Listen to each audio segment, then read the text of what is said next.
तो दोस्तों इस वीडियो में आपका स्वागत है। इस वीडियो में हम क्या करने वाले हैं, हम यहाँ पे जानने वाले हैं कि कैसे हम सेविंग जो कर्व होता है यानी जो बचत वक्र होता है उससे हम उपभोग वक्र को प्राप्त कर सकते हैं यानी कंजम्पशन कर्व को प्राप्त कर सकते हैं।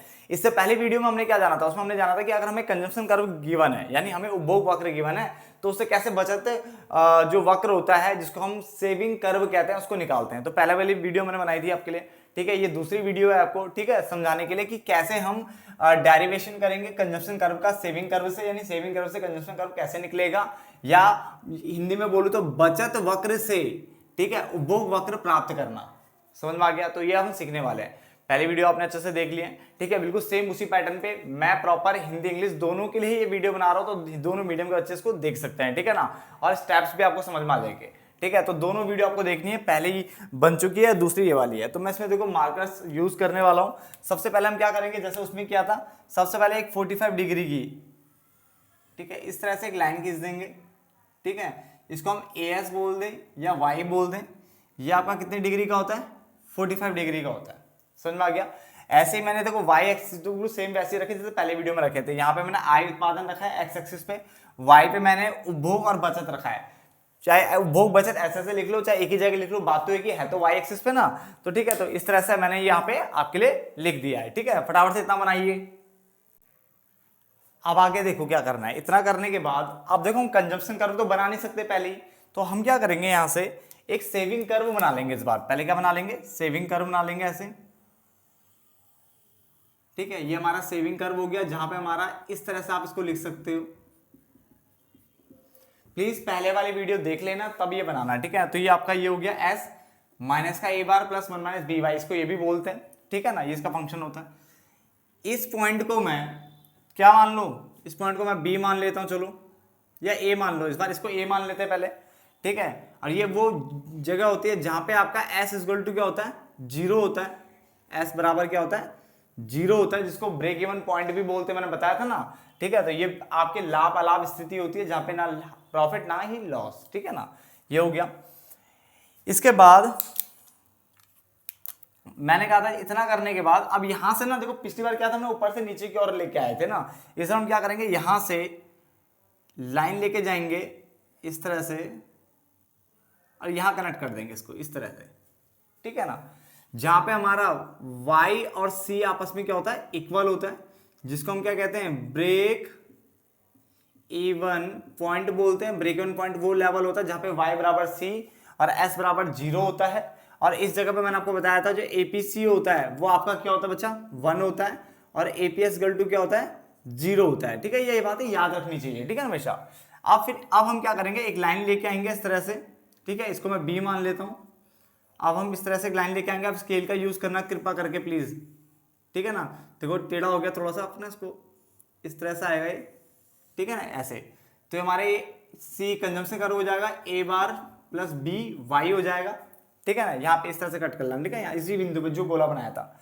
और इसको आप इस तरह से लिख सकते हो, ये आपका क्या होता है, A बार यानी ऑटोनॉमस कंजम्पशन, जिसको हम कहते हैं स्वायत्त उपभोग, ठीक है ना। और ये हमारा क्या हो जाएगा, ऑटोनॉमस सेविंग यानी स्वायत्त बचत। जब आपकी इनकम 0 होती है तो इनकम के 0 होने पर जो बचत होती है उसको स्वायत्त बचत यानी ऑटोनॉमस सेविंग कहते हैं, और जो कंजम्पशन होती है उसको स्वायत्त उपभोग यानी ऑटोनॉमस कंजम्पशन कहते हैं। तो ऑटोनॉमस कंजम्पशन, ऑटोनॉमस सेविंग, यहां तक समझ में आ गया सारा कर्व, ठीक है ना।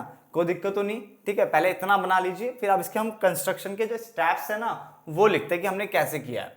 फटाफट से बना लीजिए इसको।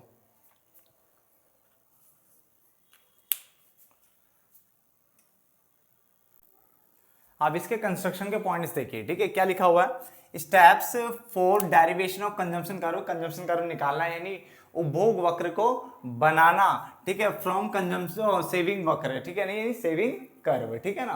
तो कंजम्पशन कर्व बनाना है, ठीक है, किससे, सेविंग कर्व से। उपभोग वक्र बनाना है बचत वक्र से। क्लियर हो गया? तो उसके चरण निम्नलिखित है। Number 1, in the above diagram जो एक्स एक्सिस जो रिप्रेजेंट कर रहा है वो इनकम यानी जीडीपी को रिप्रेजेंट कर रहा है, Y axis consumption and saving को रिप्रेजेंट कर रहा है। ये लाइन बिल्कुल सेम है पहले वाले की तरह, ठीक है। आगे वेयर माइनस का A bar plus 1 minus B Y, ये आपका सेविंग कर्व है, ठीक है ना। और the 45 degree line is the aggregate supply curve, ये आपका एग्रीगेट सप्लाई कर्व होगा।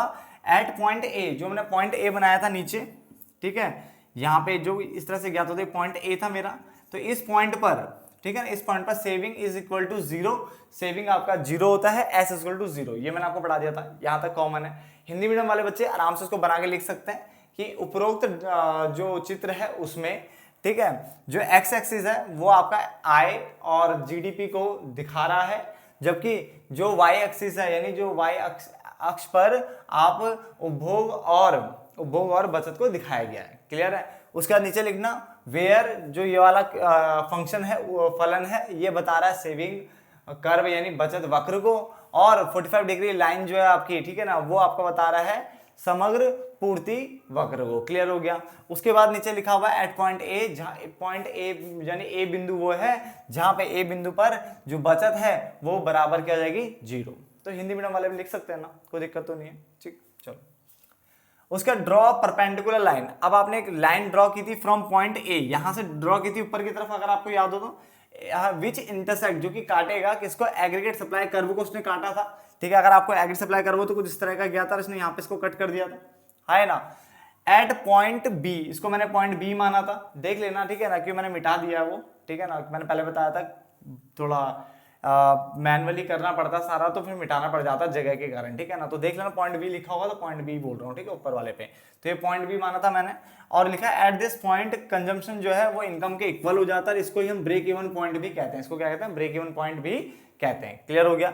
Then take a point on the positive of Y axis, मैंने यहाँ पे एक पॉइंट लिया था, ठीक है ना, which is the initial point, जो कि शुरुआती प्रारंभिक या आरंभिक बिंदु होगा किसका, कंजम्पशन कर्व का, और in the last draw line, ठीक है, कनेक्टिंग जो इनिशियल पॉइंट यानी initial point of consumption curve and point B को कनेक्ट करता हुआ निकलेगी एक लाइन, ठीक है। 10 जो लाइन हमने थी सी, जिसको मैंने ए बार प्लस बी वाई बोला, ठीक है, is the required consumption curve, यही हमारा क्या होगा, रिक्वायर्ड कंजम्पशन कर्व होगा। तो देखो कोशिश करो हिंदी मीडियम इंग्लिश में दोनों के दोनों लिखने की। देखो मैंने यहाँ पे बोला तो हिंदी में ही है ना, इंग्लिश में लिखा हुआ तो क्या हुआ, ठीक है ना।